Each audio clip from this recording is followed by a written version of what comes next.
नमस्कार, मैं नंदिनी सिंह और आप देख रहे हैं कोहराम लाइव। सीएम चंपई सोरेन ने कहा कि भाजपा महंगाई को खत्म करने के वादे पर सरकार में आई थी। चुनाव जीतने के बाद महंगाई को भूल गई। नरेंद्र मोदी सरकार ने 400 के सिलेंडर को 1100 में पहुंचा दिया। काला धन भी वापस नहीं आया। इस सरकार ने बेरोजगार युवाओं को ठगा। हर साल 2 करोड़ रोजगार देने का वादा किया था, लेकिन 10 साल में भी वादा पूरा नहीं किया। मौका था पोटका के नुन्नूटांड मैदान में इंडिया गठबंधन की चुनावी सभा का। सीएम चंपई सोरेन ने जमशेदपुर से इंडिया गठबंधन के प्रत्याशी समीर कुमार मोहंती को वोट देकर जिताने की अपील की। उन्होंने कहा कि इंडिया गठबंधन की जीत से झारखंड वासियों को भाजपा की लूट से मुक्ति मिलेगी। वहीं स्वास्थ्य मंत्री बन्ना गुप्ता ने कहा कि समीर मोहंती गरीबों के हित के लिए संघर्षरत रहते हैं। पोटका विधायक संजीव सरदार ने कहा कि जनता की सेवा में दिन रात जुटे रहते हैं। पोटका विधानसभा क्षेत्र में अनेक प्रकार की विकास योजनाओं को शुरू कराया है।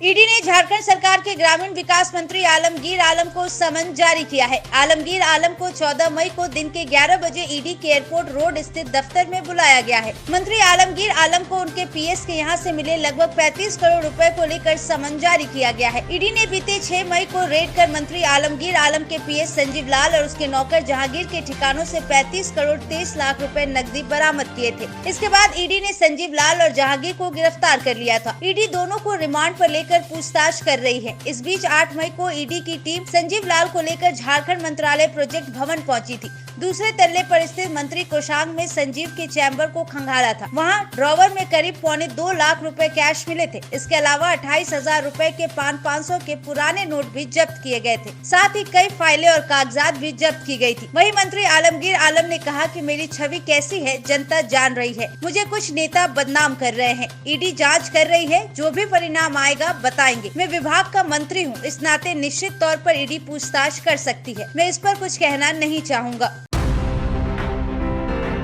खूंटी संसदीय सीट के लिए कल यानी सोमवार को वोट डाले जाएंगे। 6 जिलों और 6 विधानसभा क्षेत्रों में फैले खूंटी संसदीय सीट के लिए 7 प्रत्याशियों की किस्मत का फैसला 13,09,677 मतदाता करेंगे। इनमें महिला मतदाताओं की संख्या 6,66,584 और पुरुष वोटरों की संख्या 6,43,087 है। मतदान के लिए कुल 1705 मतदान केंद्र बनाए गए हैं। रविवार को सभी मतदान कर्मियों को मतदान केंद्रों के लिए रवाना किया गया। झारखंड की सबसे हॉट सीट के रूप में चर्चित खूंटी संसदीय सीट से इस बार 7 उम्मीदवार मैदान में है। इनमें भाजपा के अर्जुन मुंडा, कांग्रेस के कालीचरण मुंडा, बहुजन समाज पार्टी की सावित्री देवी, झारखंड पार्टी की अपर्णा हंस, भारत आदिवासी पार्टी की बबीता कश्यप, निर्दलीय बसंत कुमार लोंगा और निर्दलीय पास्टर संजय खुजूर शामिल है। सोमवार को सुबह 7 से शाम 5 बजे तक वोट डाले जाएंगे। वोटों की गिनती 4 जून को की जाएगी।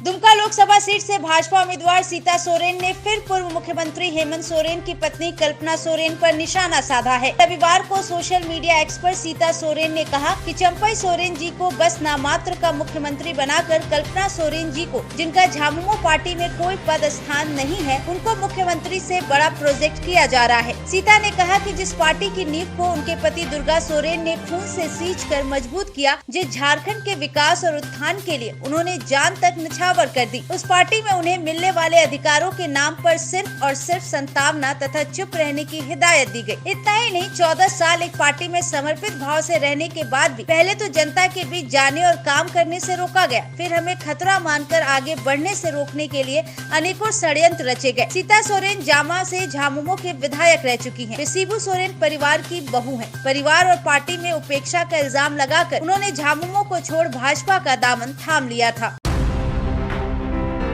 राजधानी दिल्ली में स्कूलों को बम से उड़ाने की धमकी देने के बाद अब 2 अस्पतालों को बम से उड़ाने की धमकी मिली है। धमकी इस बार पहले की तरह ईमेल के जरिए भेजा गया है। मिली जानकारी के अनुसार संजय गांधी अस्पताल और बुरारी अस्पताल को धमकी भरा मेल भेजा गया। दोनों अस्पतालों के प्रबंधन की ओर से पुलिस में शिकायत दर्ज कराई गई है। शिकायत मिलने के बाद पुलिस अलर्ट मोड में आ गई है। वहीं दमकल की गाड़ियों के साथ तमाम सिविक एजेंसियां, बम और डॉग स्क्वाड को अस्पताल बुला लिया गया है। अस्पताल में सर्च अभियान जारी है। हालांकि खबर लिखे जाने तक अस्पताल परिसर से कुछ भी संदिग्ध चीज नहीं मिली है। यहाँ याद दिला दे कि बीते 1 मई को भोर में 223 स्कूलों में बम रखे होने के ईमेल भेजे गए थे।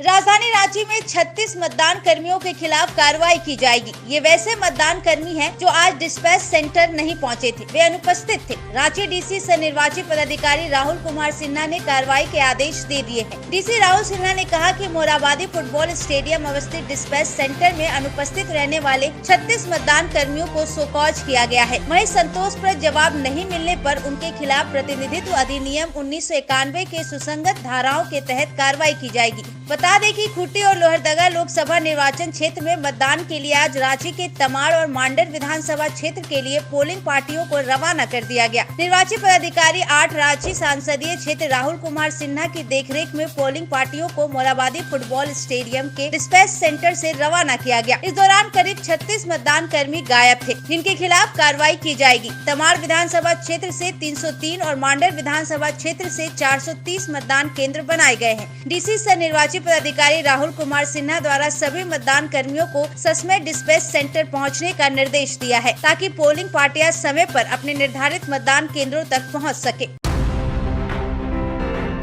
लोकसभा चुनाव को लेकर पीएम नरेंद्र मोदी 2 दिवसीय बिहार दौरे पर हैं। पीएम मोदी ने आज पटना में रोड शो किया। रोड शो के दरमियान पीएम की झलक पाने को लोग बेताब दिखे। 2 किलोमीटर लंबा रोड शो पीर मुहानी, कदम कुआं, ठाकुरबाड़ी रोड, बाकरगंज होते हुए पटना के उद्योग भवन के पास खत्म हो गया। करीब 1.25 घंटा चले इस रोड शो में 1 लाख से अधिक लोगों की भीड़ उमड़ी। लोगों ने जमकर भारत माता के जयकारे लगाए। इस दौरान बिहार के सीएम नीतीश कुमार भी प्रधानमंत्री के साथ रथ पर सवार रहे। इधर पीएम के रोड शो से पहले आरजेडी नेता तेजस्वी यादव ने कहा कि रोड शो करे या एयर शो, बिहार की जनता पर कोई फर्क नहीं पड़ने वाला है। तेजस्वी यादव ने कहा कि पीएम बताए कि बिहार के अगले 5 साल को लेकर उनका क्या विजन है, वो बिहार को लेकर कैसे आगे बढ़ेंगे।